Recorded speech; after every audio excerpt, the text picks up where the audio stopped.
जैसे कि हमने अभी देखा कि गूगल के एडवांस पार्ट को आप यूज़ करके एक हिडन जेम अपने एडवांटेज पे आप ले सकते हैं कि उसको यूज़ करते हुए आप अपनी एक्स्ट्रा इन्फॉर्मेशन निकाल सकते हैं। लेकिन असल में ये जो एडवांस पार्ट है ये भी लिमिटेड है। इससे भी एक एडवांस चीज़ मौजूद है जिसको सर्च ऑपरेटर्स कहते हैं। अब ये सर्च ऑपरेटर्स बेसिकली गूगल के वो हिडन फार्मूलाज हैं, जैसे कि आप जब छोटे होते हुए वीडियो गेम्स खेलते थे तो आप चीट कोड लगा लेते थे। आप गूगल में भी इसी तरह से चीट कोड लगा के ये कमांड लगा के आप गूगल सर्च के अंदर ही एग्जैक्टली वो बिहेवियर वो रेप्लिकेट कर सकते हैं जो एडवांस सर्च से होता है। आपने एक और किया होगा कि मैंने जब गूगल में एक डॉट पीके की लिमिटेशन लगाई थी तो उसने गूगल में जाकर सर्च बॉक्स में साइट कॉलन डॉट पीके का जो है वो टैग लगा दिया था उस क्वेरी के अंदर। तो उससे क्या हुआ, बेसिकली ये ऑपरेटर कहलाता है। ये सर्च ऑपरेटर बेसिकली क्या करते हैं, ये आपकी क्वेरी को आपको ये पावर देते हैं कि गूगल में से डेटा एक्सट्रैक्ट करना, एक प्रॉपर राइट इन्फॉर्मेशन एक्सट्रैक्ट करना कैसे पॉसिबल है। तो वो चीज़ें मैं आपको कुछ बताऊंगा नेक्स्ट टॉपिक्स में। अभी ये कुछ कमांड्स आपके सामने स्क्रीन पर नज़र आ रही हैं आपको, जो आप देख सकते हैं। लेकिन इसको मैं कुछ बहुत ही इंपॉर्टेंट और बहुत ही पावरफुल कमांड्स हैं जो मैं आपको बता सकता हूँ कि आपके एडवांटेज के लिए आप उसको यूज़ कर सकते हैं। उससे भी आपकी एसईओ रिफ़ाइन मतलब एसईओ को रिफ़ाइन करने में बेहतरी आएगी। और ये गूगल सर्च ऑपरेटर्स बेसिकली वो मेन डिफरेंस हैं जो एक आम एसईओ और एक अच्छे एसईओ जैसे कि आप हैं उनमें डिफरेंस होगा। क्योंकि एक अच्छा एसईओ इन कमांड्स को ऐसे याद करता है जैसे एक जो हाफ़िज़ कुरान है, कुरान को याद करता है। बेसिकली जो ये जो चीज़ें हैं ये आपके अगर दिमाग में नक्श हो गई, आप इस कदर इम्प्रूव कर देंगे अपनी सर्च प्रेजेंस को या सर्च उसकी हैबिट को कि आप एग्जैक्टली वो इन्फॉर्मेशन निकाल लेंगे जो आपको चाहिए। और आप बल्कि वो इन्फॉर्मेशन भी निकालेंगे जो आम लोगों को तक रसाई ही नहीं होती। फॉर एग्जांपल, अगर आपने कुछ सर्च करना है, आपने कोई पावर पॉइंट स्लाइड सर्च करनी है किसी की भी, और आप उस पर देखना चाहते हैं कि कितने लोग हैं जो इस पर्टिकुलर कीवर्ड पे पावर पॉइंट अपनी वेबसाइट पे होस्ट करते हैं, तो आप वो बिल्कुल कर सकते हैं। यहाँ तक कि आप पीडीएफ गाइड निकाल सकते हैं। आपको ये भी देख सकते हैं कि मुझे एक पर्टिकुलर सर्च चाहिए और एक पर्टिकुलर सर्च नहीं चाहिए, और आप एक सर्च रिजल्ट एक पर्टिकुलर डोमेन से भी कर सकते हैं। ये मैं आपको बताता रहूँगा, बताने में बहुत ज़्यादा है। मेरी कोशिश होगी कि मैं आपको इसका लिंक दे दूँ। लेकिन मैं आपको नेक्स्ट टॉपिक में कुछ इंपॉर्टेंट जो टूल्स हैं या कुछ इंपॉर्टेंट कमांड्स हैं जिसको सर्च ऑपरेटर्स बोलते हैं, उनका प्रैक्टिकल डेमो करके दिखाऊँगा कि किस तरह से आप इसको यूज़ करके अपने लिए जो है ना एसईओ और गूगल को अपने लिए मुफ़ीद बना सकते हैं।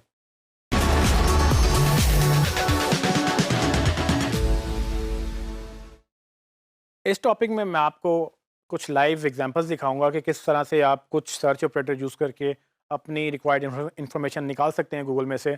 सर्च ऑपरेटर्स बहुत ज़्यादा हैं। मैं आपको कोशिश करूंगा कि एक रेफरेंस लिंक आपके कोर्स में ऐड करवाऊं, जो जिस पे जाके आप काफ़ी लंबी लिस्ट एक सर्च ऑपरेटर्स की निकाल सकते हैं, और उसको आप खुद एक्सपेरिमेंट करके खुद अंडरस्टैंड करके कि आपने कैसे उसको यूज़ करना है अपने पर्टिकुलर सर्कमस्टांस में, ताकि वो आपको बेनिफिट दे। मैं आपको कुछ इंपॉर्टेंट जो आपके एसईओ से रिलेटेड हैं वो मैं आपको बता देता हूँ। फॉर एग्जांपल, डिफाइन कॉलन, अगर आप ये लिखेंगे और डिफाइन कॉलन के बाद आप कुछ भी लिख के गूगल में एंटर करेंगे तो गूगल आपको उसकी डेफिनेशन निकाल के देगा। उसके बाद अगर आप कैशे कॉलन लिखेंगे, कैशे में बेसिकली ये होता है कि कैशे हर पेज की एक कैशे गूगल सेव करता है। जैसे कि मैंने आपको पहले भी बताया था कि गूगल लास्ट टाइम कब आपकी वेबसाइट पे आया ये आपको पता ही नहीं होता।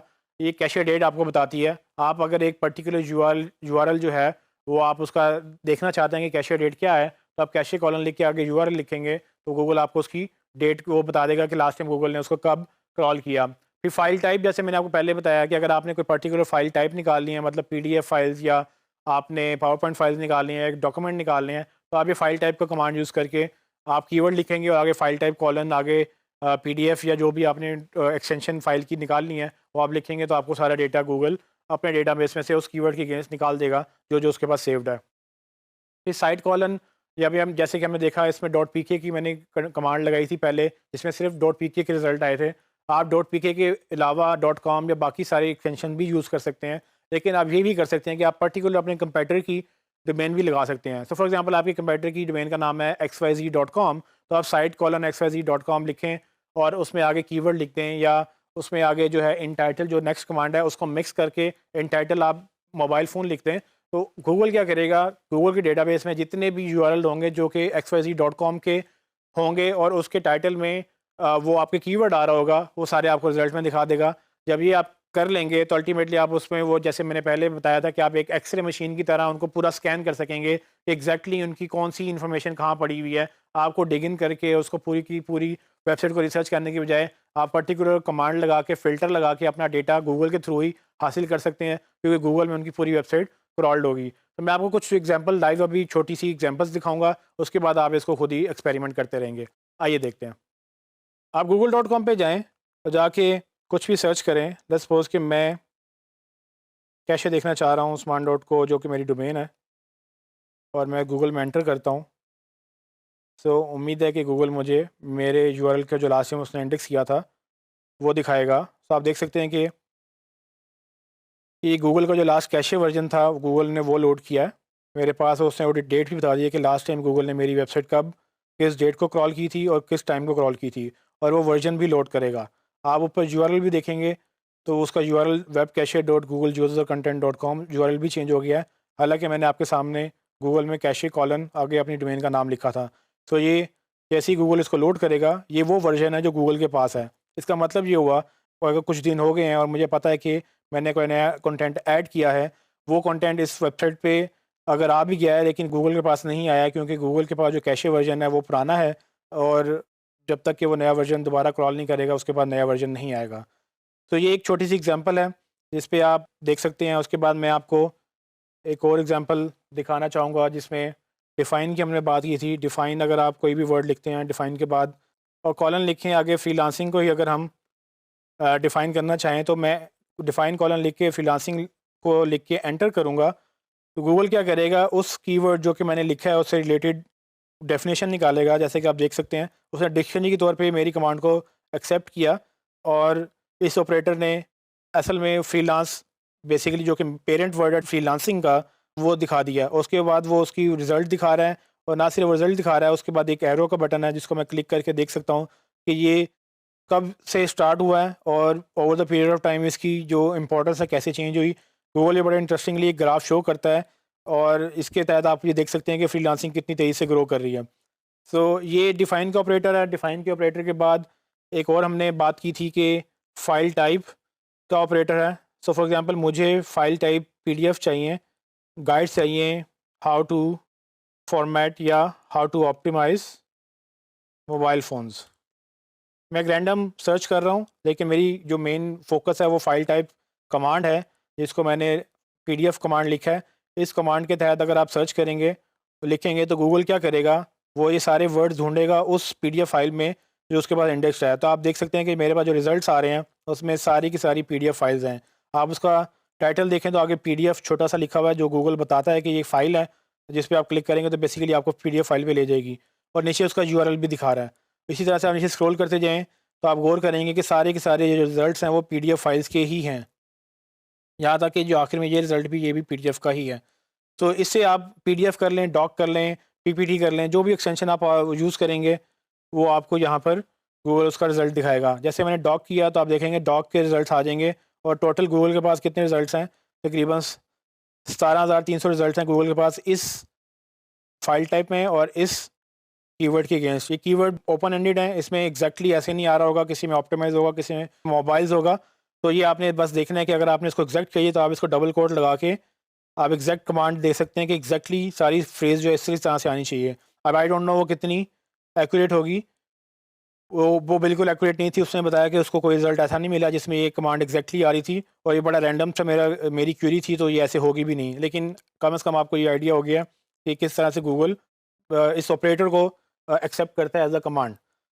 उसके अलावा आप क्या कर सकते हैं कि आप अपने कंप्यूटर के साइट कॉलन, अगर आपके कंप्यूटर की डोमेन है, उसकी डोमेन पे जाके आप उसको सारे के सारे यूआरएल गूगल में निकाल सकते हैं। जैसे कि मैंने अपनी वेबसाइट का साइट कॉलन उस्मान डॉट को डोमेन लिखी है। आप देखेंगे गूगल के पास जितने भी रिजल्ट्स हैं, जो कि 26 हैं, वो मुझे रिजल्ट शो करेगा कि उस्मान डॉट को के कितने यूआरएल हैं जो गूगल के पास हैं। अगर आपने अपने कंप्यूटर के ऊपर स्पाई करना है, उनको देखना है कि किस तरह से उनकी कितनी बड़ी वेबसाइट है या कितनी जो है वो यूआरएल उनके गूगल में इंडेक्स्ड हैं, तो आप साइट कॉलन उनकी डोमेन का नाम लिखेंगे तो आपको वो मिल जाएगा। इसमें ये भी आपको मैं बताता चलूँ कि आप मल्टीपल जो हैं वो कमांड्स इकट्ठी भी कर सकते हैं। फॉर एग्ज़ाम्पल मैं उस्मान डॉट को पे रहते हुए ढूँढना चाहूँगा कि कितने पेजेस के टाइटल में जो है कंसल्टेंट आ रहा है। तो मैंने उस्मान डॉट को डोमेन रहने दी और इन टाइटल की कमांड एक जो नया ऑपरेटर है वो यूज़ किया इन टाइटल, जिसका मतलब कि टाइटल के में मुझे कंसल्टेंट चाहिए। जैसे ही मैं इसको एंटर करूँगा तो मुझे बता रहा है कि तकरीबन 8 ऐसे रिज़ल्ट्स हैं जिसमें उस्मान डॉट को की डोमेन में से टाइटल में कंसल्टेंट आ रहा है। सो आप अगर गौर से इसको सारा ब्राउज़ करें तो आपको नज़र आएगा कि आपके हर जो भी रिज़ल्ट आ रहे हैं उसमें हर एक में उस्मान डॉट को डोमेन से वो रिज़ल्ट आ रहा है, क्योंकि डोमेन मैंने लिमिट लगाई। उसके बाद इन टाइटल कंसल्टेंट में कंसल्टेंट लिखा होगा, जो कि ऑलमोस्ट मेरी टैगलाइन है, जो कि आपको ऑलमोस्ट हर पेज पे ही मिलेगा। जैसे कि आपने देखा कि गूगल सर्च ऑपरेटर से मैंने एक ऐसी अपने हाथ में जादू पैदा कर लिया कि मैं गूगल में ही ऐसी इन्फॉर्मेशन निकाल सकता हूँ जो आम लोगों तक अवेलेबल नहीं है। आम लोग बड़ी टिपिकल सर्च क्वेरीज करते हैं, सिर्फ प्रोफेशनल्स हैं जो पावर यूज़र्स हैं वो उनको ये पता है कि गूगल को कैसे प्रॉपरली यूज़ करना है, क्योंकि गूगल का इस्तेमाल प्रॉपरली करना भी लोगों को नहीं आता। हम तो गूगल पे रैंक करने की बात कर रहे हैं। So as an SEO expert अगर आप ये सर्च ऑपरेटर्स को अपने हिफ्स कर लें और इन सर्च ऑपरेटर्स को आप यूज़ करके अपने कंपेटिटर्स या अपनी वेबसाइट की प्रॉब्लम्स भी निकाल सकते हैं। फॉर एग्जांपल आप ये भी कर सकते हैं कि अगर आपकी पेजेस डेड हैं और उस पे 404 एरर आ रहा है, या आपके कोई भी वियर्ड किस्म की आपके पेजेस हैं जो आपको लगता है कि आप हो सकता है कि आपकी वेबसाइट में हो, तो आप वो पर्टिकुलर अपनी डोमेन को लिमिट करके साइट कॉलन आपकी डोमेन का नाम डॉट कॉम या जो भी आपने डोमेन रखी है वो रख के आगे आप उसको इन टाइटल या इन यूआरएल आप उसकी कमांड लगा के वो पर्टिकुलर यूआरएल फेच करके आप उसको देख सकते हैं कि गूगल ने क्या उनको ट्रीटमेंट दिया। और यहाँ तक कि फॉर एग्जांपल आपने एसएसएल इंस्टॉल किया है और आपकी कुछ पेजेस एचटीटीपी हैं और कुछ कुछ पेजेस एचटीटीपीएस हैं, तो आप ये भी कर सकते हैं कि अपनी साइट कॉलन लगा के इन यूआरएल एचटीटीपी सर्च कर सकते हैं कि कितनी वेबसाइट में अभी तक एसएसएल या कितने पेजेस में अभी तक एसएसएल अपडेट नहीं हुआ गूगल के बीच में। तो ये बड़ी रैंडम सी वेट सी एग्जांपल्स मैं आपको देता चला जाऊंगा, क्योंकि इसका इस्तेमाल बेशुमार सिनेरियोज में हो सकता है। आपने अंडरस्टैंड करना है कि आपके लिए सर्च ऑपरेटर्स या गूगल कैसे हेल्पफुल है। इन कमांड्स को याद करके, इनको अंडरस्टैंड करके, इनको इनोवेटिव तरीक़ों से अगर आप यूज़ करेंगे तो आप अपनी राइट इन्फॉर्मेशन आपके बिल्कुल सामने फ़ौरन आ जाएगी, जो कि बाकी लोग महीनों लगाएंगे या बाकी लोग एक इस तरह की इन्फॉर्मेशन लेने के लिए टूल्स बाय करेंगे। आप ये information free of cost Google से ही हासिल कर सकेंगे।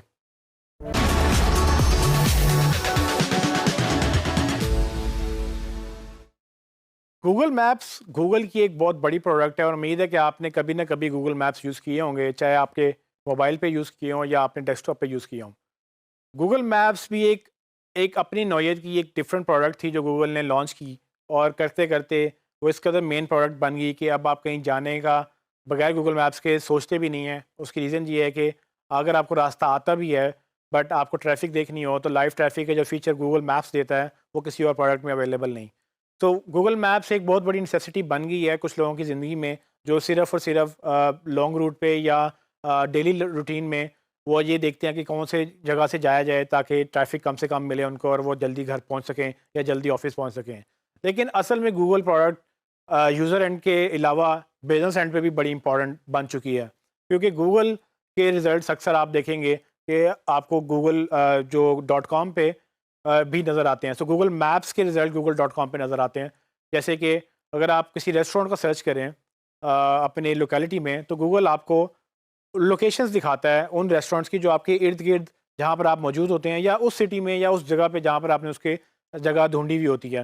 तो ये डेटा असल में गूगल मैप से आता है जो गूगल के पास आता है। तो गूगल ने जब डिफरेंट प्रोडक्ट्स लॉन्च की, जैसे गूगल ट्रांसलेट जो मल्टीलिंगुअल एसईओ में हेल्प करता है गूगल को, गूगल मैप्स जो कि लोकल एसईओ में हेल्प करता है, उसके अलावा भी वीडियो यूट्यूब है जो वीडियो एसईओ में हेल्प करती है। तो गूगल ने असल में बहुत सारी प्रोडक्ट्स लॉन्च किए हैं और सारा डेटा एग्रीगेट करके गूगल पे वो आपको फैसिलिटेट करता है कि आप उसके गूगल के थ्रू वो सारा डेटा एक्सेस कर सकें। तो मैं हमारे एंड पे हम एक और ये अपॉर्चुनिटी अवेलेबल है, जैसे वीडियो एसईओ में हमें एक एक्स्ट्रा स्लॉट मिलती है, लोकल एसईओ उसको बोलते हैं, जो कि लोकेशन बेस्ड एसईओ कहलाती है। लोकल एसईओ में भी हमें एक एक्स्ट्रा स्लॉट मिलती है जिसमें गूगल हमें अलाउ करता है कि हम अपनी लिस्टिंग को रैंक कर सकें, अपनी लिस्टिंग या हमारे क्लाइंट की listing depending on certain criteria. वो क्राइटेरिया क्या है कि आपका एक फ़िज़िकल बिज़नेस अगर है और उसका एक एड्रेस है और उसका एक फ़ोन नंबर है, तो गूगल में आप अपनी listing as a business listing register करवा सकते हैं, और वो बिज़नेस लिस्टिंग गूगल मैप में एज़ अ मैप जो है वो एक एज़ अ पिन ऐड हो जाएगी। और जब यूज़र आपने आपको सर्च करना है आपका एड्रेस, तो गूगल मैप से आपका रिज़ल्ट एक तो ना सिर्फ लोकेशन आएगी जिससे लोग ड्राइव करके आपकी लोकेशन तक पहुंच सकेंगे, बल्कि वो आपको रिव्यू भी दे सकेंगे, जो कि मैंने जैसे पहले कहा था कि गूगल ने यूट्यूब को सोशल प्लेटफॉर्म बनाने की कोशिश की। गूगल अब क्या कर रहा है, गूगल अपने हर प्लेटफॉर्म पे सोशल इश्यूज़ या सोशल फीचर लॉन्च कर रहा है। आप चाहे एंड्रॉयड ले लें, चाहे आप गूगल मैप्स ले लें, या आप यूट्यूब ले लें, या आप उसकी जो है क्रोम की ऐप्स ले लें, हर जगह पे जो फीचर्स हैं वो उसके फीडबैक के रिव्यू के गूगल ने वो इंटीग्रेट किए हैं, ताकि लोग अपना ओपिनियन शेयर कर सकें, और ये चीज़ें बाद में वो रैंकिंग में फैक्टर में भी काउंट करता है। तो गूगल मैप्स एक बहुत बड़ी, अगेन एक जिस तरह यूट्यूब एक बहुत बड़ी प्रोडक्ट है, गूगल मैप्स एक बहुत बड़ी प्रोडक्ट है, बहुत एक्टिव यूज़र होते हैं वहाँ पर, और लोकेशन अगर किसी ने सर्च करनी हो तो गूगल मैप से हट के कोई और प्रोडक्ट नज़र नहीं आती कि जहाँ पर हम जाएँ और जाके लोकेशन सर्च कर लें। तो इवन के जो गूगल मैप्स के बाद जो एप्पल मैप्स हैं, एप्पल मैप्स के ऊपर भी इतनी तनकीद होती है कि यूएस में अभी तक वो अपना यूएस का डेटा इतना स्ट्रॉन्ग नहीं है उसका कि गूगल मैप्स के मुकाबले में अपना स्ट्रॉन्ग डेटा ला सके। तो गूगल मैप्स का भी फ़िलहाल कोई कंपैरेटर नहीं है। आज से 2 साल बाद, 5 साल बाद, 10 साल बाद, आई डोंट नो कि कितना हालात बदलते हैं, कितनी नई प्रोडक्ट्स आती हैं। लेकिन गूगल मैप्स फ़िलहाल एक टॉप लीडिंग प्रोडक्ट है, जिसमें लोकेशन बेस्ड डेटा सब अवेलेबल है। लोग उसको अपनी डिफरेंट नीड्स के लिए यूज़ करते हैं, जिसमें वो अपनी जगहें ढूँढते हैं, वो ड्राइविंग के लिए, ट्रैवलिंग के लिए, कम्यूट के लिए यूज़ करते हैं। वो टिकटें यहाँ तक के गूगल मैप से बुक करवाते हैं, यहाँ तक कि होटल की बुकिंग जो है वो गूगल मैप से होती है। वो लोग लोकेशन देखते हैं कि मैंने कहाँ रहना है, कहाँ पर मार्केट पास है, कहाँ पर आपके वो टूरिस्ट स्पॉट्स जो हैं वो पास हैं। वो होटल वो लेते हैं जो उनको लोकेशन वाइज़ सूट करता है, और होटल भी डायरेक्टली वो प्राइसेस जो हैं गूगल मैप्स के ऊपर आ रही होती हैं। ये सारी चीज़ें कैसे कंट्रोल हो रही होती हैं? बेसिकली गूगल यूज़र्स को तो ये फैसिलिटी देता है कि वो सर्च कर सकें, लेकिन साथ ही वो बिज़नेस को भी फैसिलिटी देता है कि वो अपने बिज़नेस को रजिस्टर करवाएँ, और रजिस्टर करने के बाद वो जो फीडबैक आ रहा है, वो जो अपडेट्स हैं, वो जो प्राइसिंग है, वो सारी चीज़ें मैनेज कर सकें। तो अगर आप एज़ अ बिज़नेस जा रहे हैं तो मैं आपको रिकमेंड करूँगा कि अपने बिज़नेस को या अपने क्लाइंट के बिज़नेस को गूगल बिज़नेस लिस्टिंग में रजिस्टर करवाएँ, उसकी पिन लोकेशन डालें, ताकि ख़ुसूसन आपकी लोकेलिटी में से जो लोग सर्च कर रहे हों आपकी प्रोडक्ट्स, वो बेसिकली आपको गूगल ऊपर रैंक करेगा, ना कि उन लोगों को रैंक करे जो कि दूसरे शहर में या दूसरे मुल्क में हैं। तो गूगल को ये कैसे पता चलता है कि कौन कहाँ पर है? बेसिकली गूगल के पास वो डेटा सारा अवेलेबल है, जो कि लोग मोबाइल से यूज़ करते हैं। जैसे आप गूगल मैप्स की ऐप लोड करते हैं, गूगल मैप्स के अंदर आपको पिन लोकेशन जीपीएस के थ्रू गूगल को पता चल जाता है कि आप कहाँ खड़े हुए हैं। उसी पिन लोकेशन के तहत वो देखता है कि आपके आस-पास क्या बिज़नेस है, और ये सारी चीज़ें ट्रिगर होती हैं गूगल के एल्गोरिदम के तहत, जो ये बताता है, जो ये अंडरस्टैंड करता है कि आप कहाँ पे हैं, आप इस वक़्त क्या ढूँढ रहे होंगे, आप नॉर्मली रोज़ाना इस वक़्त आते हैं तो वहाँ क्या करते हैं। ये सारा जो डेटा है, ये इसीलिए मैं कहता हूँ कि गूगल असल में क्यों बेहतर है, जो हमने शुरू में बात की थी कि व्हाई गूगल।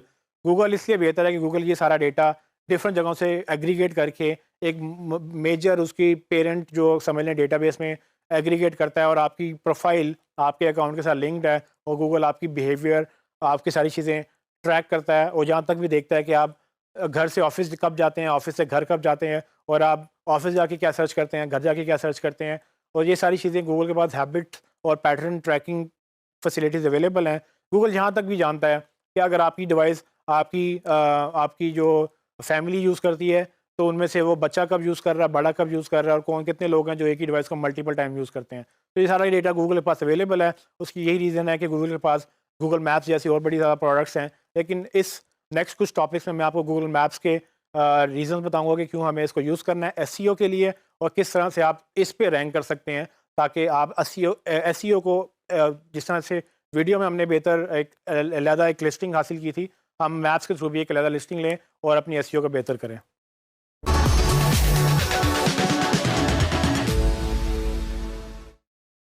लोकल एसईओ का बेसिकली मतलब लोकेशन बेस्ड एसईओ ही है, जो कि असल में लोकेशन बेस्ड प्लेटफॉर्म के ऊपर होती है।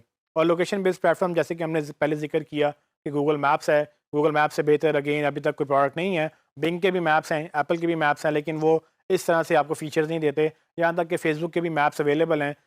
वो फेसबुक भी ओपन सोर्स डेटा मैप्स का यूज़ करता है, और फेसबुक में भी जब आप बिजनेस लिस्ट करते हैं वो भी आपको मैप के ऊपर एक पिन लोकेशन देता है। लेकिन अगेन वो सब सर्चेबल नहीं है, अगर हैं भी तो वो बिंग और जो एप्पल है वो इतना search as a search engine use नहीं होते, और बिंग के मैप्स जो हैं वो अगेन इतने मैच्योर भी नहीं है।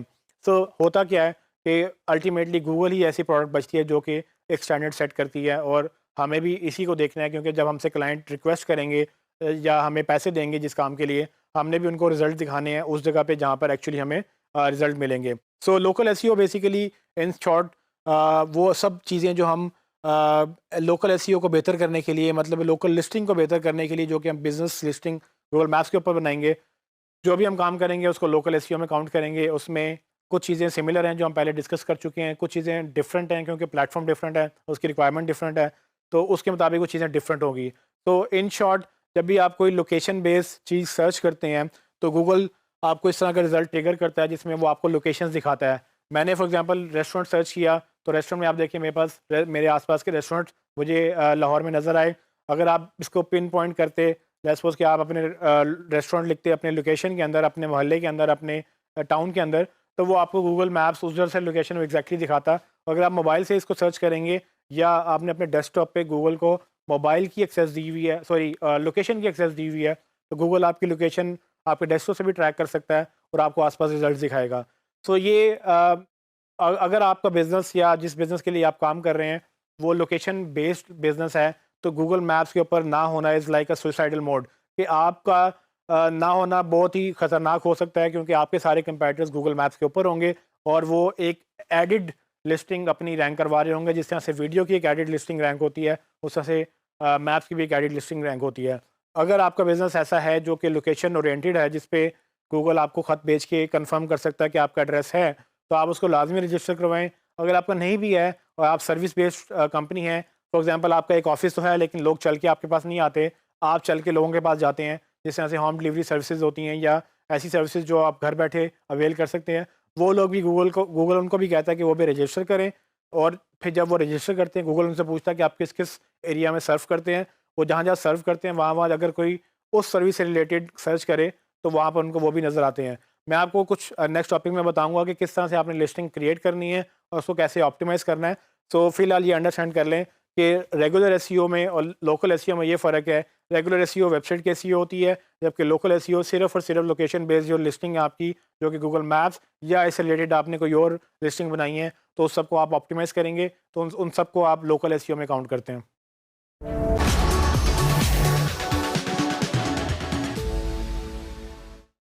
गूगल माई बिजनेस वो प्रोडक्ट का नाम है जिसके तहत आप गूगल मैप्स के ऊपर अपनी लिस्टिंग क्रिएट कर सकते हैं। तो Google basically Google my business के तहत आपको एक ऑप्शन देता है कि आप गूगल माई बिजनेस पे जाएं, वहाँ जाके अपना बिजनेस रजिस्टर करें, मैप अपने वो एड्रेस बताएं, उनको फ़ोन बताएं। इधर जाके जब आप साइन अप करते हैं और वो उस एड्रेस जो आप एड्रेस प्रोवाइड करते हैं वो गूगल ऑटोमेटिकली पिन कर देता है, और उस एड्रेस पे फिर गूगल आपको वेरीफाई करने के लिए कि वाकई आप एक बिज़नेस हैं, वो आपको एक लेटर भेजता है जो कुछ दिनों में या कुछ हफ्तों में रिसीव होता है। उस लेटर के अंदर एक पिन कोड होता है, जब तक वो पिन कोड आप अपनी गूगल माई बिज़नेस की लिस्टिंग में नहीं डालेंगे, आपका बिज़नेस वेरीफाई नहीं होगा। सो अभी मैं आपको सिर्फ कुछ स्टेप से वॉक थ्रू करवाऊँगा हैंड्स ऑन करके, ताकि आपको समझ आ जाए कि कैसे आपने ये google.com/business, यानी कि business.google.com पे भी आप जाएँगे तो यही यूआरएल ओपन होगा। आप उधर जाकर अपनी बिज़नेस प्रोफ़ाइल या बिज़नेस लिस्टिंग ऐड कर सकते हैं, जो बाद में गूगल मैप्स के ऊपर विज़िबल होगी और गूगल सर्च रिज़ल्ट में भी विज़िबल होगी। और अगर किसी ने रिव्यू छोड़ना हो आपको, अच्छा या बुरा, वो आपको स्टार रेटिंग भी दे सकेंगे इसी लिस्टिंग के ऊपर। सो आइए देखते हैं। अगर आप google.com/business पे जाएँगे तो आपको ये पेज नज़र आएगा। इस पेज में आप गूगल मैप्स या गूगल बिज़नेस लिस्टिंग के बारे में पढ़ सकते हैं कि गूगल क्या-क्या आपको प्रोवाइड करता है। ये बेसिकली एक मिनी वेबसाइट के तौर पे काम करता है। जैसे मैं यहाँ पे क्लिक करूँगा, गूगल मुझसे पूछेगा मेरे बिज़नेस का नाम क्या है। तो लेट्स सपोज़ मेरे बिज़नेस का, जो मेरी कंपनी का नाम है, वो मार्कोम वर्क्स है। और क्योंकि मार्कोम वर्क्स ऑलरेडी रजिस्टर्ड है तो उनसे पूछ रहा है कि ये तो नहीं है, लेकिन अगर मैं उसको बोलूँ ये नहीं है, तो हम ये करेंगे कि हम एक और डिफरेंट बिज़नेस लेंगे जिसमें से एबीसी फ्रीलांसिंग सर्विसेज। एक मैंने रैंडम नेम लिया ताकि मैं एक नया बिज़नेस क्रिएट कर सकूं, और अगर गूगल के पास से रिलेटेड कोई सजेशन नहीं होगी तो वो मुझे नहीं दिखाएगा, वो मुझे कहेगा कि आप एक नया बिज़नेस क्रिएट करें। अगर गूगल के पास वो बिज़नेस ऑलरेडी एडिड है तो वो आपको ड्रॉप डाउन में दिखा देगा, और ये बिज़नेस ऐड हो सकते हैं डिपेंडिंग कि किसी यूज़र ने अगर आपका बिज़नेस ऐड कर दिया और आपको पता भी ना हो, तो गूगल मैप्स में वो बिज़नेस भी आ सकता है, लेकिन वो अनवेरीफाइड होगा। अगर आपने कंट्रोल करना है और अपने उसमें चीज़ें ऐड करनी है तो आप उसको वेरीफाई करेंगे। सो एनीवेज़, अगर मैं ये देखूँ, नेक्स्ट स्टेप में उसने मुझसे एड्रेस मांगा है, वो पाकिस्तान उसने ऑटोमेटिकली ट्रैक किया है, उसने मुझसे एड्रेस मांगा है। मैं लेट्स सपोज़ के एक रैंडम सा एड्रेस डाल रहा हूँ ताकि मैं कुछ आपको आगे प्रोसीड कर सकूँ। माल रोड, ठीक है। और इसके बाद मैं सिटी लिखूँगा और फिर मैं ज़िप पोस्टल कोड लिखूँगा। और वो यहाँ पूछ रहा है कि क्या आप अपने कस्टमर को डिलीवर करते हैं या कस्टमर आपके पास चल के आते हैं। सो अगर आप ऐसे बिज़नेस हैं जो जहाँ चल के लोग नहीं आते बल्कि आप उनके पास चल के जाते हैं, तो आप इसको चेक करेंगे। अगर आप ऐसा बिज़नेस है जहाँ लोग चल के आते हैं, एक बिज़नेस लिस्टिंग है जहाँ ऑफ़िस है एक, वो उसके लिए आप इसको अनचेक करेंगे। मैं फ़िलहाल अभी ऐसे ही नेक्स्ट करूँगा। वो पूछ रहा है मुझसे कि आप कहाँ लोकेटेड हैं। जैसे कि आप देख सकते हैं, मैंने चूँकि माल रोड ऐड किया था लोकेशन में, तो गूगल माल रोड को एज़ अ सेंटर मुझे पिन दिखा रहा है और मुझसे पूछ रहा है कि इस वक़्त मेरी पिन कहाँ पे है। तो फ़िलहाल मैं इसको ऐसे ही जाने दूँगा क्योंकि मैंने अभी कोई स्पेसिफ़िक बिज़नेस तो रखा नहीं है। मैं इसी पिन पे नेक्स्ट करूँगा। तो मुझसे गूगल पूछेगा मेरी बिज़नेस की कैटेगरी क्या है? तो मैं अपनी बिज़नेस कैटेगरी सर्च करूँगा, यहाँ पर देखूँगा कि किस तरह की सर्विसेज़ अवेलेबल हैं मेरे पास। तो मैं for example business development service यहाँ पर सेलेक्ट करूँगा और नेक्स्ट करूँगा, तो मुझे गूगल अब मेरा एड्रेस और मेरी वेबसाइट पूछेगा। जैसे मैं उसको नंबर दूँगा,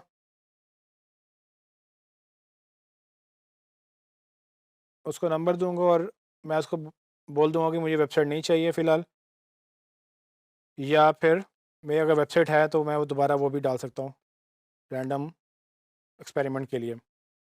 मैं नेक्स्ट करूँगा, तो मुझसे पूछ रहा है कि वो मुझे कम्युनिकेशन चाहिए कि नहीं, तो मैं येस या नो कर सकते हैं आप डिपेंडिंग ऑन कि आपको चाहिए। उसके बाद वो कह रहा है कि आपकी सारी चीज़ें हो गई हैं, इसको आप फिनिश करें और वेरीफ़ाई करें। जैसे मैं इसको फिनिश का बटन दबाऊँगा, वो मुझे आगे ले जाएगा और मेरी बिज़नेस लिस्टिंग तो क्रिएट हो गई है, जो कि मैंने बड़ी रैंडम वियर्ड सी बिज़नेस लिस्टिंग क्रिएट की है, लेकिन अभी ये वेरीफ़ाई नहीं हुई। तो वो ये मुझसे कह रहा है कि आप अपना पोस्ट कार्ड अगर आप लेना चाहते हैं तो जो 14 दिन में जो मिलेगा तो अपना नाम लिखें और मेल करें। दूसरी ऑप्शन मुझे चूँकि अवेलेबल नहीं है, पाकिस्तान में सिर्फ़ फ़िलहाल पोस्ट कार्ड के थ्रू ही ऑप्शन अवेलेबल है, लेकिन अक्सर जगह पे ये फ़ोन से भी वेरीफ़ाई करता है। तो यहाँ पे अगर आपको और कोई ऑप्शन अवेलेबल नहीं है, तो आपके पास एक ही ऑप्शन है।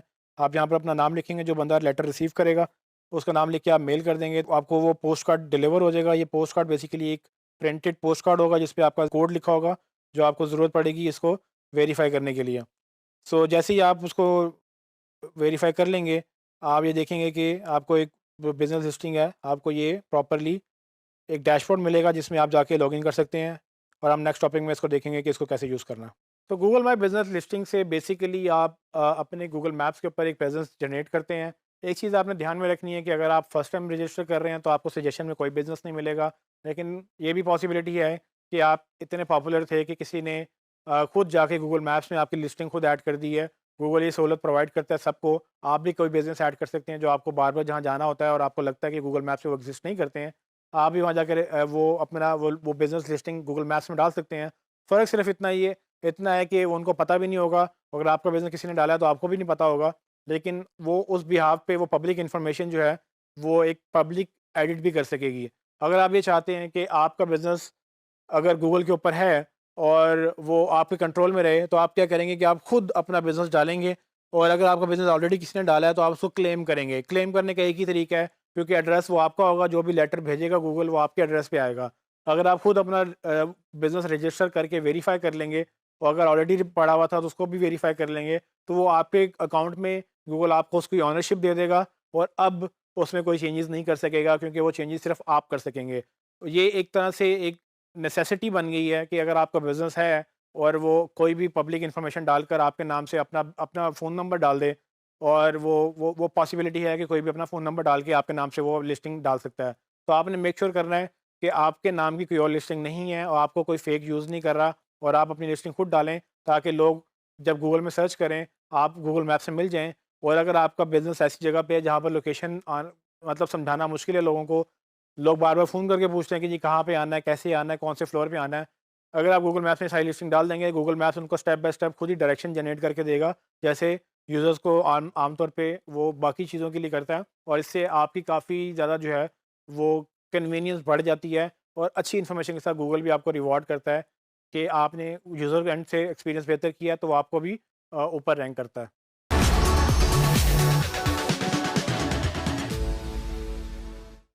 अब चूँकि आपने गूगल माय बिज़नेस में अपनी लिस्टिंग ऐड कर ली है, नेक्स्ट स्टेप ये है कि आप इसको ऑप्टिमाइज़ करें ताकि गूगल को आप अपनी ओपनिंग और क्लोजिंग के टाइम्स, अपनी लोकेशन, अपना फ़ोन नंबर, अपना एड्रेस, अपना ईमेल एड्रेस, ये सारी चीज़ें प्रोवाइड करें ताकि गूगल में जब कोई ये सर्च करे तो उनको भी चीज़ें मिल जाएँ। इसमें गूगल कुछ और चीज़ें भी एक्स्ट्रा प्रोवाइड करता है, जिसमें कुछ ऑफ़र्स हैं, वो आपको स्टेटस अपडेट करने की ऑप्शन देता है, वो आपको ऑफ़र्स लगाने की ऑफ़र देता है।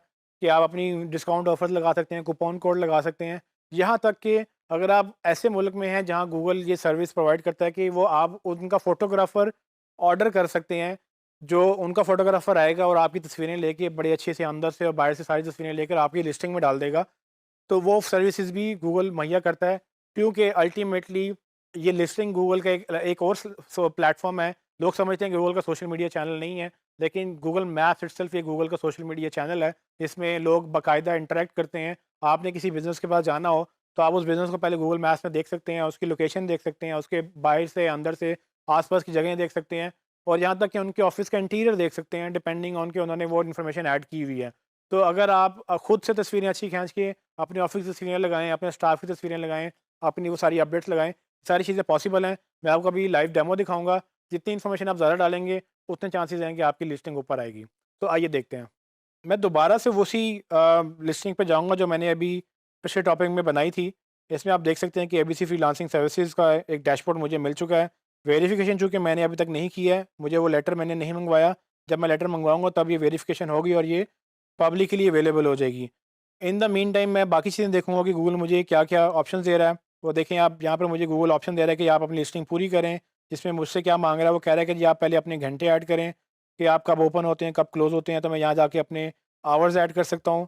इससे फ़ायदा ये होगा कि अ, जब कोई यूज़र जो सर्च करता है आपके बिज़नेस के बारे में, गूगल उनको बता देता है कि जी कब बंद होने वाली है या कब ओपन होने वाली है। अगर आप किसी दिन छुट्टी करते हैं, आप संडे क्लोज़ हैं, तो आप संडे क्लोज़ रखें। इससे ये फ़ायदा होगा कि लोग जो है वो बेसिकली जब सर्च करते हैं तो उनको साथ ही पता चल जाता है कि आपकी ओपनिंग या क्लोजिंग टाइम क्या है। तो अगर आप सुबह 10 बजे ओपन करते हैं या 8 बजे ओपन करते हैं, तो यहाँ पर आप 8 लिखेंगे। 8 एएम से आप रात को 12 या 2 एएम रात के 2 बजे तक आप ओपन रहते हैं। तो आप 2 लिख के यहाँ पर सारे जो है वो आप कर सकते हैं। अगर आप दिन में 2 दफ़ा मतलब सुबह ओपन करते हैं, फिर दोपहर को ऑफ़ करते हैं, फिर शाम को ओपन करते हैं, फिर ऑफ़ करते हैं, जिस तरह अक्सर डॉक्टर की अपॉइंटमेंट्स होती हैं, सुबह 2-4 घंटे, शाम को 2-4 घंटे, तो आप एक दिन में मल्टीपल आवर्स भी ऐड कर सकते हैं कि आप किस-किस टाइम पे अवेलेबल होते हैं।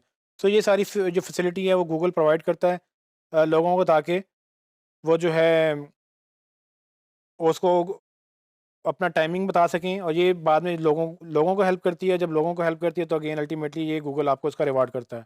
तो मैंने रैंडमली बाकी जगहों पे मंडे को मैंने 8 से 2 बजे का टाइम रखा है, बाकी में 24 आवर्स रखा है। अगर आप 24 आवर ओपन है तो आप उसको 24 आवर्स सेलेक्ट कर सकते हैं।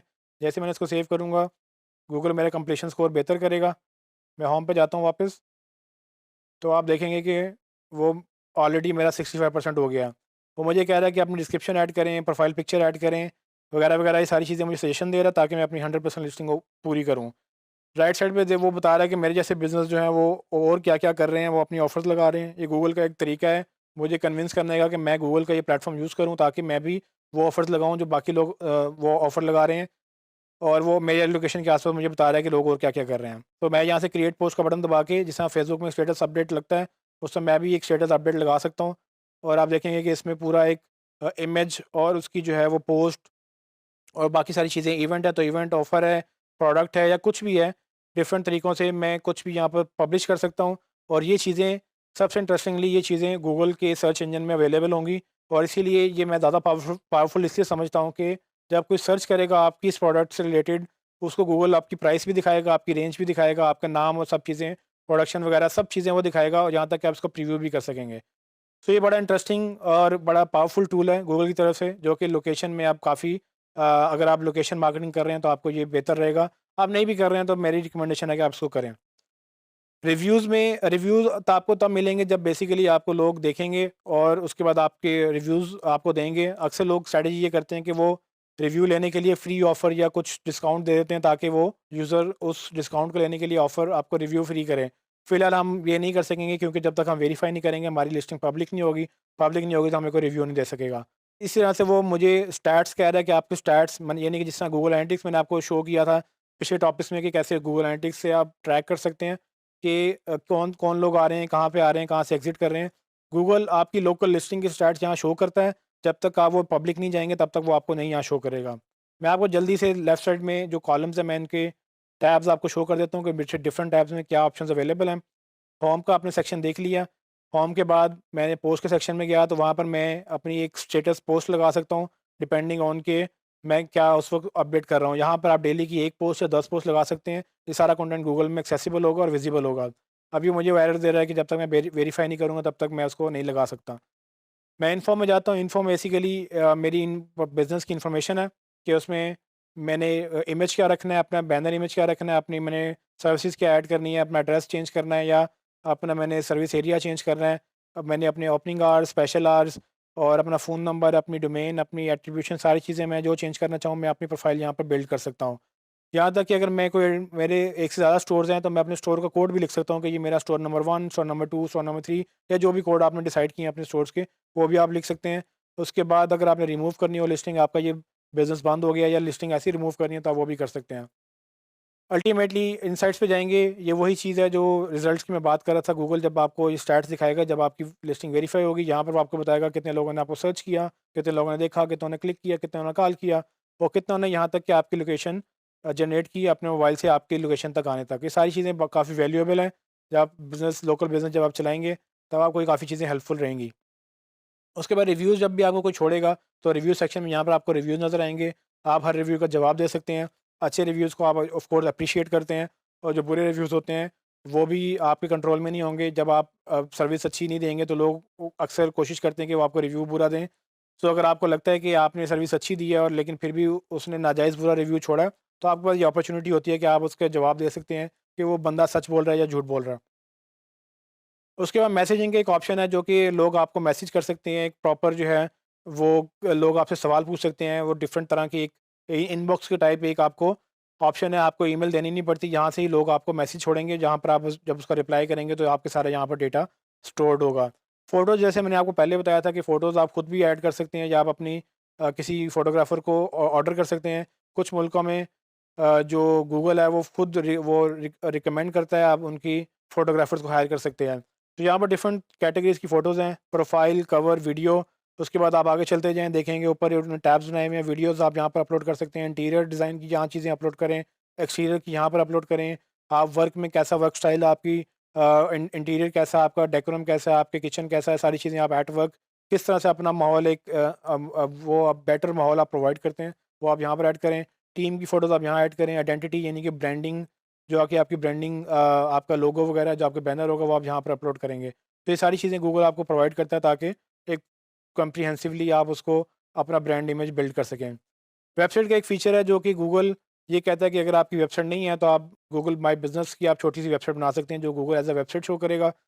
अगर आपकी वेबसाइट है तो आपकी इसकी ज़रूरत नहीं है, लेकिन अगर आपकी वेबसाइट है भी तो आप फिर भी बना लें तो इसमें कोई हर्ज भी नहीं है।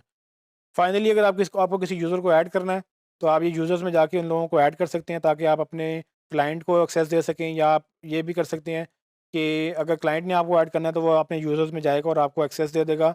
उससे ये होगा कि आप उसकी लिस्टिंग को मैनेज कर सकेंगे। एक और चीज़ ये भी देख लें कि आप जहाँ से जब ऐड रन करना चाहें तो ये यहाँ से लोकल ऐड यहाँ से रन होते हैं। अगर आपने अपनी गूगल बिज़नेस लिस्टिंग को ऐड से बूस्ट करना है तो आप यहाँ जाएँगे और यहाँ जहाँ से ऐड क्रिएट करेंगे। ये गूगल एडवर्ड से डिफरेंट है, लेकिन ये हमारे कोर्स में फ़ॉल नहीं करता। ये आपने होपफुली डिजिटल मार्केटिंग के जो हमारा डीजी स्किल्स पे दूसरा कोर्स है उसमें आपने पढ़ा होगा। इसके अलावा अगर आपकी कोई नई लोकेशन है तो आप वो भी ऐड कर सकते हैं। इसी बिज़नेस की एक नई लोकेशन, मतलब कि अक्सर होता है कि एक ब्रांड की 10 ब्रांचेज़ होती हैं, तो अपनी हर ब्रांच यहाँ से जाके एक नई लोकेशन भी ऐड कर सकते हैं। उसके अलावा फिर आपकी वेरीफाइड लोकेशन, बाकी चीज़ें, ये सेटिंग्स की हैं, ये आप खुद ही एक्सप्लोर कर लेंगे। आई होप कि आपको ये समझ आई होगी और ये अगर आप यूज़ करेंगे तो आपके लिए एसईओ काफ़ी बूस्ट करेगी इससे। गूगल माय बिज़नेस का मैंने आपको वॉक थ्रू करवाया कि किस तरह से ये एक अपने आप में एक पूरा सोशल चैनल बन चुका है। अगर आप इसको मिस करेंगे तो ये सारी चीज़ें जो गूगल में आ सकती हैं, और ये वो चीज़ें हैं जो आप फेसबुक पे नहीं कर सकते या किसी और प्लेटफॉर्म पे नहीं कर सकते, गूगल में सब अवेलेबल है। आपको इंश्योर ये करना है कि आप अपना बिज़नेस या अपने क्लाइंट का बिज़नेस जब गूगल में लिस्टिंग करवाएंगे, उस पे आप रोज़ाना ऑफर्स देंगे, उसमें अपनी अपडेट्स देंगे, स्टेटस अपडेट देंगे। गूगल इसको एज़ एन एक्टिव ब्रांड समझेगा और इस चीज़ की बेस पे वो आपको रैंक भी करेगा। हमने बार-बार बात की कि गूगल कंटेंट को प्रेफ़र करता है। ये भी एक तरह का कंटेंट है जो आप क्रिएट कर रहे हैं और ये कंटेंट आपकी प्रोफ़ाइल से लिंक्ड है। अल्टीमेटली ये गूगल को हेल्प करेगा आपके इमेज बेहतर शो करने में। और चूँकि ये गूगल की प्रोडक्ट है, गूगल की तरफ से आ रही है, तो टेक्निकली ये आपको एज होगा अपने कंपैटिटर्स के ऊपर जो कि गूगल के ऊपर नहीं होंगे, और आप उसके ऊपर रैंक कर सकेंगे। तो इंश्योर करें कि गूगल माय बिज़नेस लिस्टिंग या गूगल लोकल एसईओ है उसको डेफ़िनिटली अपनी इस एसईओ स्ट्रैटेजी में इसको ऐड करें।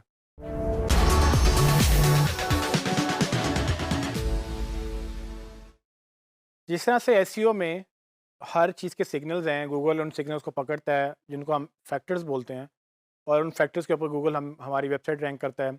ये चीज़ हमने वीडियो में भी पढ़ी थी, ये चीज़ हमने डिफरेंट जो भी हमने अभी तक पढ़ी हैं सब चीज़ों में, बिंग भी यही काम करता है। लोकल एसईओ भी डिफरेंट नहीं है। लोकल एसईओ में भी गूगल कुछ सिग्नल्स ट्रैक करता है, वो सिग्नल की बेस पे डिसाइड करता है कि किस बेस पे किस लिस्टिंग को ऊपर रखना है, किस लिस्टिंग को नीचे रखना है। इस टॉपिक में मैं आपको कुछ सिग्नल्स बताऊंगा कि किस तरह से आप एसईओ लोकल एसईओ बेहतर कर सकते हैं, और ये सिग्नल फॉलो करके आप कैसे ऊपर रैंक कर सकते हैं। सबसे पहले जी, आपकी लिस्टिंग ऑप्टिमाइज्ड होनी चाहिए। अभी मैंने आपको इससे पहले टॉपिक में ये क्लियर किया था कि किस तरह से आपने पूरी लिस्टिंग को फुली यूज़ करना है, उसको रोज़ाना एक्टिव रखना है, ताकि गूगल को ये पता हो कि आपका एक बिज़नेस बड़ा एक्टिव बिज़नेस है। अगर आप बिज़नेस फुली ऑप्टिमाइज़ नहीं करेंगे तो गूगल को लगेगा कि ये सीरियस नहीं है, इनके पास इन्फॉर्मेशन भी नहीं है, इतनी इन्फॉर्मेशन नहीं है कि अपने बिज़नेस में डाल सकें। तो सबसे पहला रूल लोकल एसईओ का ये है कि सबसे पहले लोकल अपनी लिस्टिंग है उसको प्रॉपर्ली ऑप्टिमाइज़ करें, प्रॉपर्ली उसको बेहतर करें। फिर आप ये जो लोकेशन है आप अपनी वेबसाइट पे भी डालें।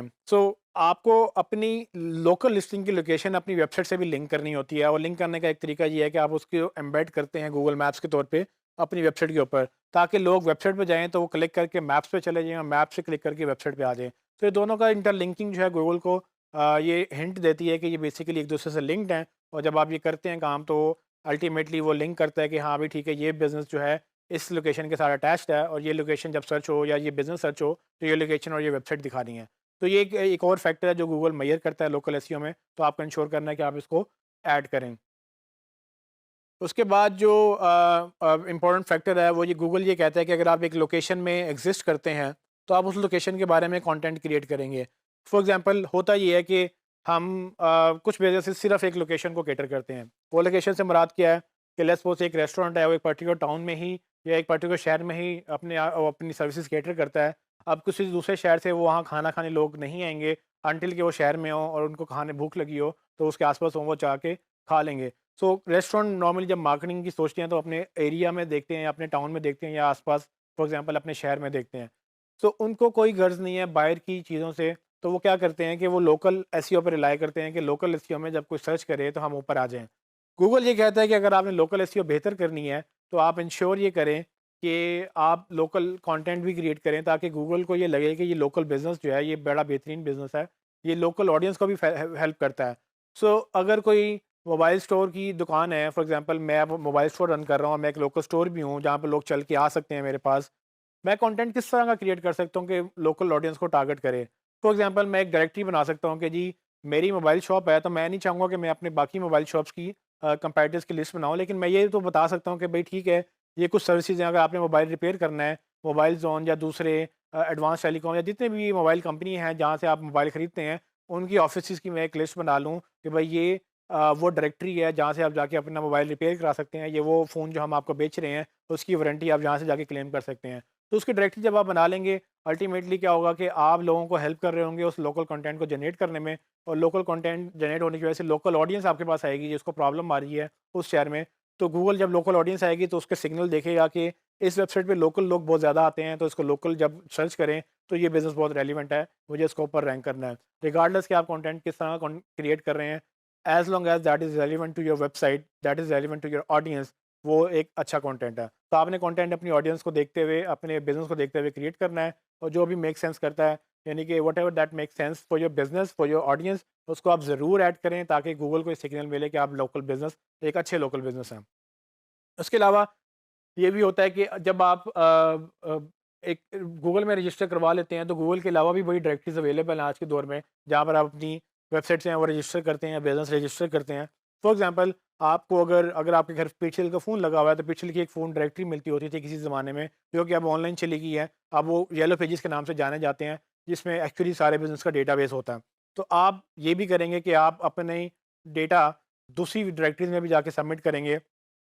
अगर आप अपनी बिज़नेस कर रहे हैं तो उसका डेटा, या जिस जिस कंपनी के लिए आप सर्विसेज ऑफ़र कर रहे हैं, जो भी आपका क्लाइंट है, उसकी वेबसाइट का डेटा या उसकी लोकेशन का डेटा आप जाके बाकी जगहों पे लिस्ट करेंगे, ताकि गूगल को बाकी वेबसाइट से भी पता चले कि हाँ भाई, सिर्फ गूगल मैप्स के ऊपर ही नहीं, ये येलो पेजेस के ऊपर या दूसरे जितने भी पेजेस हैं, जितनी भी डायरेक्टरीज हैं जहाँ पर लोकल डेटाबेस लिस्टिंग है, वहाँ सब पे ये सेम बिज़नेस है और ये एक एक्चुअल एक रियल बिज़नेस है। तो गूगल आपको वहाँ से भी रिगार्ड करेगा और आपकी क्रेडिबिलिटी बिल्ड होगी।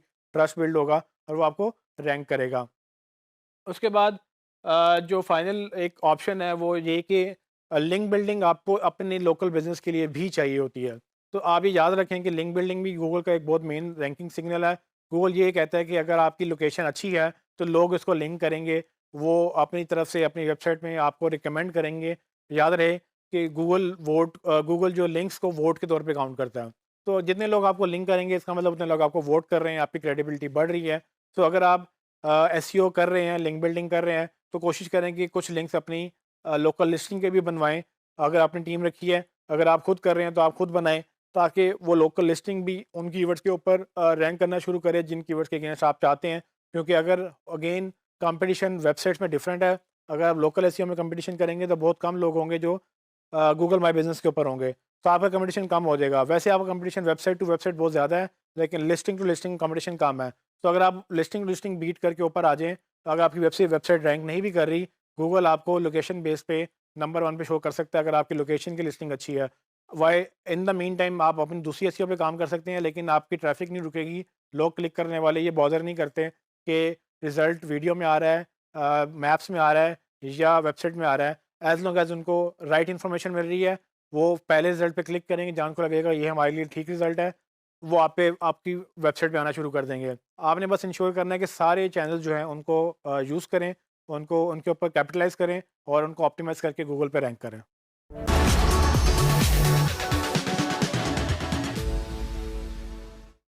जैसे ही हम लिंक बिल्डिंग की बात करते हैं तो वैसे ही लोगों के कान खड़े हो जाते हैं कि अच्छा लिंक्स बनाने हैं तो हम कोई 2 नंबरी भी कर सकते हैं।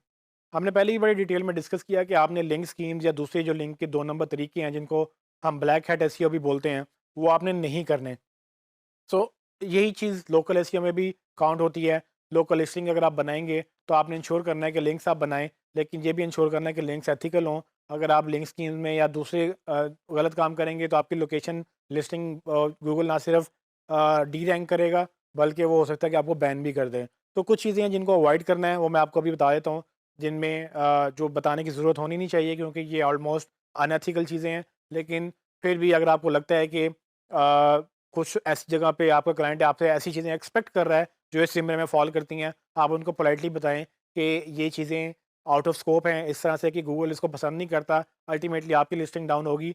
तो आप ये कोशिश करें खुद भी अवॉइड करें और ये किसी को सर्विस प्रोवाइड करने से भी अवॉइड करें, क्योंकि अल्टीमेटली अगर आपकी लिस्टिंग बैन हो जाती है, वो जो भी क्लाइंट था वो आपकी प्रोफाइल गंदी करेगा, आपको रिव्यू गंदा छोड़ेगा, वो आप पे ब्लेम करेगा। आप ऐसा काम पकड़े ही ना जो आपको लगता है कि आप नहीं कर सकते, जो आपको लगता है कि गलत हो रहा है। तो अगर आप अपनी बेस खुद एथिकल प्रेजेंटेशन देंगे तो लोग भी आपसे एथिकल वो चीज़ें एक्सपेक्ट करेंगे। अगर आप उनको कुशन देंगे कि हाँ ठीक है कोई मसला नहीं हम कर देते हैं, इसका मतलब ये है कि वो फिर आपको और भी ऐसे लोग मिलना शुरू हो जाएंगे जो आपसे ये काम करवाएंगे। कोशिश करें ज़रा अपनी चीज़ें एथिकल बाउंड्रीज से बाहर जाने ना दें, और मेरा ख्याल से कि अगर आप एथिकल एसईओ करेंगे तो आप जल्दी ऊपर आएंगे। ब्लैक हैट में आप ऊपर तो चले जाते हैं जल्दी, लेकिन साथ नीचे भी आ जाते हैं। तो क्या बेहतर है वो 2 महीनों की वो डर की ज़िंदगी जो बेसिकली आपको लगे कि हाँ हम रैंक कर रहे हैं, लेकिन ये भी पता हो कि कभी भी गूगल पकड़ सकता है, या वो एथिकल एसईओ जो सालों साल से चलती रहे और आपको ये यकीन हो कि गूगल जो भी एल्गोरिदम चेंज करेगा बेसिकली आपको फ़र्क नहीं पड़ेगा, क्योंकि अल्टीमेटली वो एथिक्स के ऊपर आप बिल्कुल कॉन्फिडेंट हैं कि आपने कुछ गलत नहीं किया। एनीवेज़ सबसे पहली जो चीज़ मैं आपको पॉइंट आउट करूँगा कि अगेन लिंक्स जब आपने बनाने हैं तो लिंक बिल्डिंग स्कीम्स आपने यहाँ पर भी यूज़ नहीं करनी। किसी भी तरह से लिंक बिल्डिंग स्कीम से बचें और पेड लिंक्स या दूसरे लिंक्स से भी बचें। आपने एथिकल लिंक्स बनाने हैं, थोड़े बना लें, अच्छे बना लें, उसके ऊपर रैंकिंग ले आएँ, ना कि आप ज़्यादा के पीछे जाएँ और अपनी जो आपने थोड़ी-सी कुछ महीनों की एफ़र्ट की हो या कुछ सालों से आपकी डिमांड चल रही हो, वो बैन हो जाए। तो लिंक बिल्डिंग स्कीम बिल्कुल ज़ीरो पे बिल्कुल आपने नहीं करनी है।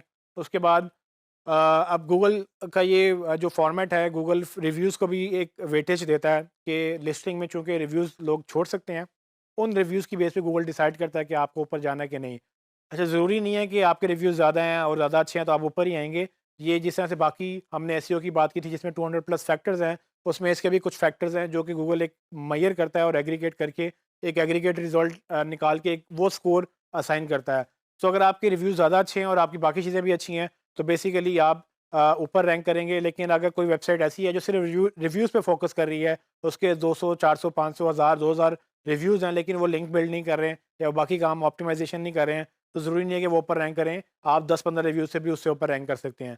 सो इस रिव्यूज़ का डायरेक्टली ताल्लुक नहीं है, लेकिन कोई माइनर इसका वेटेज ज़रूर है। ये भी एक एग्रीगेट स्कोर में हेल्प करता है, गूगल को ये इंडिकेशन देता है कि अगर इसके रिव्यूज़ अच्छे हैं, इसका मतलब ये लिस्टिंग भी अच्छी है, लेकिन इसके बाकी लिंक्स भी बन रहे हैं, लोग इसको रिकमेंड भी कर रहे हैं, इस पे एंगेजमेंट भी ज़्यादा है, लोग इसमें ट्रैक्शन भी जनरेट कर रहे हैं।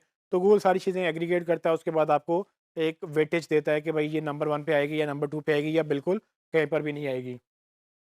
तो फेक रिव्यूज़ आप मत लें। रिव्यूज़ लेने का एक तरीका ये भी होता है लोगों को कि जी अपने दोस्तों और जो है ना बाकियों से वो कहना शुरू कर देते हैं कि हमें रिव्यू दें, रिव्यू दें, रिव्यू दें। वो रिव्यूज़ आपको 2-4 मिल जाएँगे, हो सकता है गूगल इतने बर्दाश्त भी कर ले, लेकिन अगर आप इसको हैबिट बना लेंगे, यहाँ तक कि अगर आप किसी से बाय करना शुरू कर देंगे, तो गूगल को पता होता है कि कौन से अकाउंट एक्टिव हैं, कौन से अकाउंट एक्टिव नहीं हैं।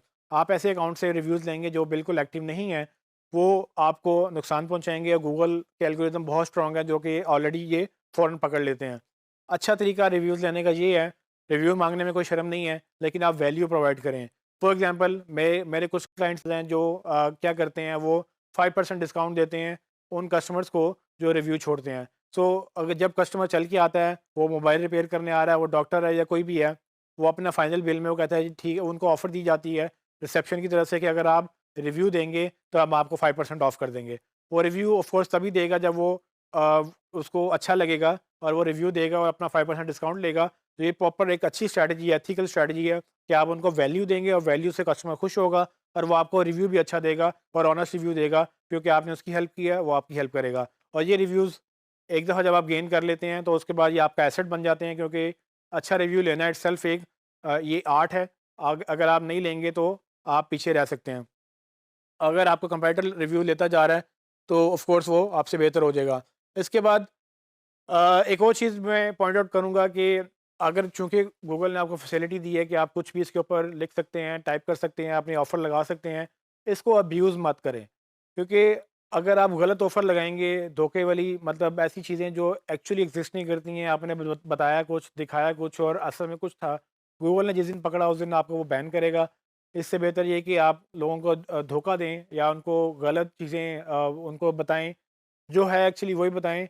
अक्सर ये चीज़ें क्लाइंट के कंट्रोल में होती हैं, क्योंकि प्रोडक्ट और ऑफ़र्स वो खुद दे रहे होते हैं। तो अगर आपको लगता है कि ऐसी चीज़ें आपको हर्ट कर सकती हैं, आपकी परफ़ॉर्मेंस हर्ट कर सकती हैं, पहले क्लाइंट से बात करें, उन्हें कहें ये जो आप लगा रहे हैं, ये गूगल की बाउंड्री से, एथिकल बाउंड्री से बाहर हैं, तो इसका नुकसान हो सकता है और अगर नुकसान हुआ तो हमारा भी मसला होगा। आप हम पे ब्लेम करेंगे, तो ये बेहतर है कि हम आपकी भलाई चाहते हैं, आपको ये काम नहीं करना और एसईओ जो है बेहतर करने के लिए आप इन चीज़ों की बजाय प्रॉपरली एक स्ट्रैटेजी डेवलप करें, लोगों को रिव्यू दें। फॉर एग्ज़ाम्पल अगर कोई कस्टमर चल के आ रहा है तो उसको आप ऑन स्पॉट 5% डिस्काउंट दे सकते हैं। लेकिन अगर कोई कस्टमर चल के नहीं आ रहा, अगर आपका ऑनलाइन स्टोर है जिसमें लोग ऑनलाइन बाय करते हैं, आप उनको आफ्टर सेल्स जब जब लोग बाय कर लेते हैं, उसके बाद आप एक रिव्यू रिक्वेस्ट कर सकते हैं, एक ईमेल भेज सकते हैं।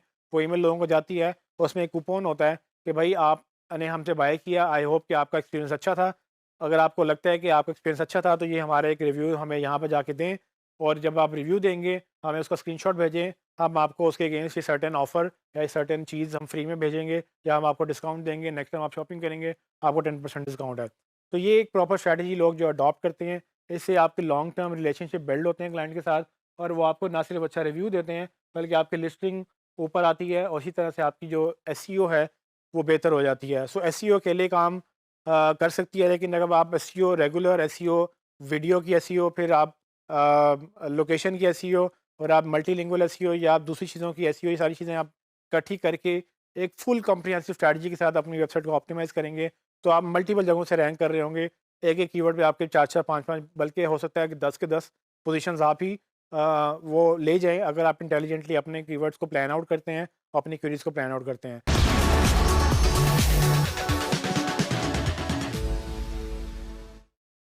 सर्च इंजन सिर्फ गूगल और बिंग ही नहीं है। सर्च इंजन बहुत तरह के अवेलेबल हैं। हमने शुरू में कोर्स के डिस्कस किया था कि सर्च इंजन डिफरेंट टाइप के होते हैं, जिसमें वीडियो सर्च इंजन भी हमने बात की थी और वीडियो सर्च इंजन के ऊपर रैंक करने की वजह से क्योंकि उसके भी एल्गोरिदम हैं और लोगों ने उस पे भी रैंक करने की कोशिश की, तो वो भी एक एसईओ कहलाई, क्योंकि एसईओ किसी भी सर्च इंजन के ऊपर हो सकती है। तो एसईओ का मतलब बेसिकली यही है कि सर्च इंजन ऑप्टिमाइज़ेशन। तो जब आप सर्च इंजन ऑप्टिमाइज़ेशन की आप बात करते हैं, तो सर्च इंजन कोई भी हो सकता है, वो चाहे गूगल हो, चाहे बिंग हो, चाहे यूट्यूब या कोई और। सो वीडियो एसईओ और रेगुलर एसईओ में फ़र्क बेसिकली यही है कि वीडियो एसईओ में आप कोशिश करते हैं कि अपनी वीडियो रैंक करवाएँ, और चूँकि प्लेटफ़ॉर्म सिर्फ़ यूट्यूब ही है अभी, और यूट्यूब के ऊपर ही लोग रैंक करवाना चाहते हैं, तो यूट्यूब एसईओ भी उसको बोला जाता है, या वीडियो एसईओ बेसिकली यूट्यूब के साथ ही वो अटैच होती है। सो आपने ये अंडरस्टैंड करना है कि सर्च इंजन ऑप्टिमाइज़ेशन किसी भी सर्च इंजन के साथ हो सकती है, वो चाहे गूगल हो, चाहे वो वीडियो हो, या कोई कुछ भी और। तो हमने अगले कुछ टॉपिक्स में मैं आपसे ये डिस्कस करूँगा कि किस तरह से अगर आप वीडियो कंटेंट क्रिएट करते हैं, अपने वीडियो चैनल को या वीडियो को आप किस तरह से रैंक करवा सकते हैं। सो इसमें मेजर डिफरेंस मैं आपको बता देता हूँ कहाँ पे होता है। वीडियो में और सर्च में मेजर डिफरेंस है इंटेंट का। जब लोग यूट्यूब पे जाते हैं, वो डिफरेंट तरह से वीडियोस ढूँढते हैं, उनका एक डिफरेंट मेंटालिटी होती है, डिफरेंट माइंडसेट होता है। गूगल भी उनका डिफरेंट माइंडसेट होता है। तो यूट्यूब के ऊपर आप किन रीज़न्स की वजह से जाते हैं, वो डिफरेंट हैं। फॉर एग्ज़ाम्पल, आप कभी म्यूज़िक सुनने जा रहे हैं, कोई फ़िल्म देखने जा रहे हैं, कोई एजुकेशनल वीडियो देखने जा रहे हैं, कोई ट्यूटोरियल देख रहे हैं, वो डिफरेंट चीज़ है। गूगल के ऊपर आप प्रोडक्ट्स ढूँढते हैं, बाकी चीज़ें ढूँढते हैं, और वो डिफरेंट सर्च पर्सपेक्टिव है। अब चूँकि पर्सपेक्टिव डिफरेंट हो गया, इसकी वजह से अप्रोच भी डिफरेंट है। अप्रोच डिफरेंट होने की वजह से उसके जो है वो पैरामीटर्स हैं वो भी डिफरेंट हैं। लेकिन इसके अलावा टेक्नोलॉजी भी डिफरेंट है। तो गूगल एक डिफरेंट टेक्नोलॉजी है, और यूट्यूब एक डिफरेंट टेक्नोलॉजी है। यूट्यूब सिर्फ बना है वीडियोज़ को ऑप्टिमाइज़ करने के लिए, वीडियो को रैंक करने के लिए, जबकि गूगल बना है हर तरह के कंटेंट को रैंक करने के लिए। तो ये काफ़ी चीज़ें इंटरेस्टिंग हो जाएँगी जब जैसे हम आगे चलेंगे इन कुछ टॉपिक्स में। तो बस आपने ये समझना है कि वीडियो एसईओ और रेगुलर एसईओ में काफ़ी डिफरेंस है। वो मैं आपको क्लियर करूँगा कि कैसे आपने कीवर्ड रिसर्च करनी है, कैसे आपने बाकी चीज़ें करनी है। ये कुछ अगले कुछ टॉपिक्स हम बात करेंगे।